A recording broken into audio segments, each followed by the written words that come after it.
নিষিদ্ধ ঘোষিত জঙ্গি সংগঠন আনসার আল ইসলামের সদস্যরা শাহাদাত নামে নতুন গ্রুপ তৈরি করে সদস্য সংগ্রহ সহ দাওয়াতি কার্যক্রম চালাচ্ছিল। 24শে মে শুক্রবার র্যাব সদর দফতরের গোয়েন্দা শাখা ও র্যাব 3 এর যৌথ অভিযানে এই গ্রুপের 3 সদস্যকে গ্রেফতার করা হয়েছে। রাজধানীর গুলিস্তান ও নারায়ণগঞ্জের সাইনবোর্ড এলাকা থেকে তাদের গ্রেফতার করা হয়। গ্রেফতারকৃত ব্যক্তিরা হলেন আনসার আল ইসলামের রিক্রুটিং শাখার প্রধান মোহাম্মদ ইসমাইল হোসেন, 2 আঞ্চলিক প্রশিক্ষক জিহাদ হোসেন ওরফে হুজাইফা ও আমিনুল ইসলাম। আজ দুপুরে রাজধানীর কাওরান বাজার র্যাব মিডিয়া সেন্টারে এক সংবাদ সম্মেলনে এসব কথা জানান সংস্থাটির আইন ও গণমাধ্যম শাখার পরিচালক কমান্ডার আরাফাত ইসলাম। আসামিদের প্রাথমিক জিজ্ঞাসাবাদের বরাত দিয়ে তিনি বলেন, গ্রেফতার ব্যক্তিরা আনসার আল ইসলামের সদস্য। বর্তমানে তারা শাহাদাত নামে নতুন গ্রুপ তৈরি করে সদস্য সংগ্রহ সহ দাওয়াতি কার্যক্রম চালাত। ওই গ্রুপের সদস্য সংখ্যা শতাধিক। আনসার আল ইসলামের রিক্রুটিং শাখার প্রধান ইসমাইল শাহাদাত গ্রুপেরও প্রধান হিসেবে কার্যক্রম চালাচ্ছিল। গতকাল র্যাব ফোর্সের সদর দপ্তরের গোয়েন্দা শাখা এবং র্যাব 3-এর একটি আভিযানিক দল ঢাকা এবং নারায়ণগঞ্জের এলাকায় অভিযান চালিয়ে আনসার আল ইসলাম এর একজন প্রধান রিক্রুটার এবং তার সহযোগী সহ 3 জনকে গ্রেফতার করে। গ্রেফতারকৃতরা হলেন ইসমাইল হোসেন, জিহাদ হোসেন ওরফে হুজাইফা এবং আমিনুল ইসলাম। ইসমাইলের বরাতে র্যাবের কমান্ডার আরাফাত ইসলাম জানান, এই গ্রুপ সালাউদ্দিন নামে এক ব্যক্তির মাধ্যমে পরিচালিত হচ্ছে। সে বর্তমানে বিদেশে অবস্থান করছে। গ্রুপের অন্যান্য সদস্য অবস্থান করছে ঢাকাসহ দেশের বিভিন্ন এলাকায়। তারা বিভিন্ন সময় মসজিদ, বাসা বা বিভিন্ন স্থানে সদস্যদের নিয়ে গোপন সভা করত এবং সংগঠনের সদস্যদের শারীরিক কসরত প্রশিক্ষণ দিত।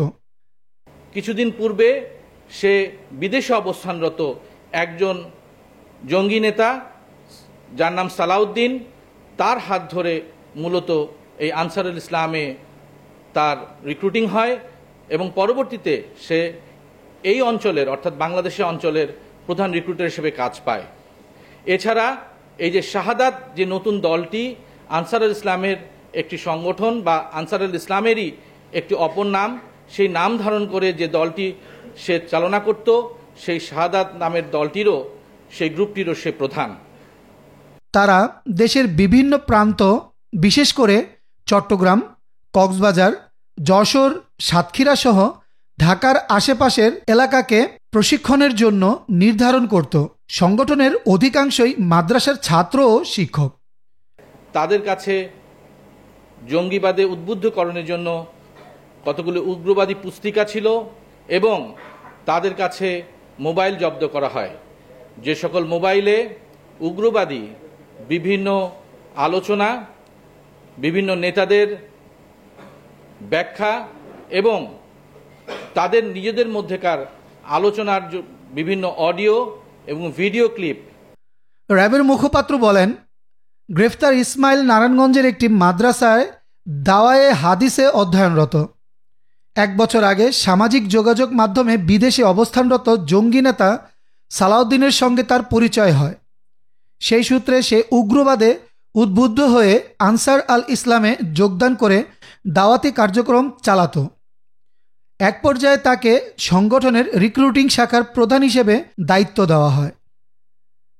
ইসমাইল হোসেন সে হচ্ছে আনসার ইসলামের মতাদর্শী এবং আফগানিস্তানের তালেবানদের উত্থানে উদ্বুদ্ধ হয়ে এবং আনসার আল ইসলামের মতাদর্শী হয়ে আল কায়দার মতাদর্শকে সামনে রেখে সে বাংলাদেশে রিক্রুটিং এবং দাওয়াতি কার্যক্রম পরিচালনা করে আসছে।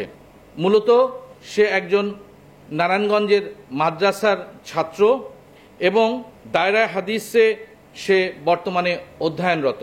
সে বিদেশে অবস্থানরত একজন জঙ্গি নেতা যার নাম সালাউদ্দিন, তার হাত ধরে মূলত এই আনসারুল ইসলামে তার রিক্রুটিং হয় এবং পরবর্তীতে সে এই অঞ্চলের অর্থাৎ বাংলাদেশের অঞ্চলের প্রধান রিক্রুটার হিসেবে কাজ পায়।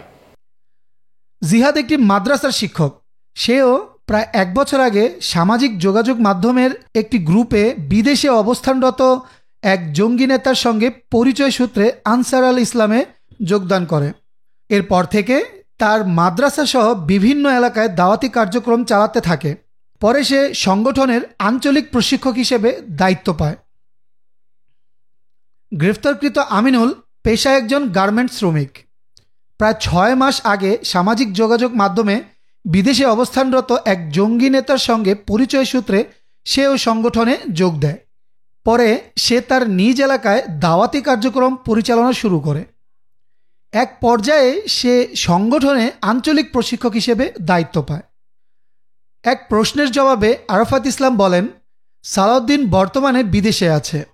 সংগঠনটির ঢাকাসহ বিভিন্ন এলাকায় কর্মী সংগ্রহের প্রক্রিয়া চালাচ্ছিল সে।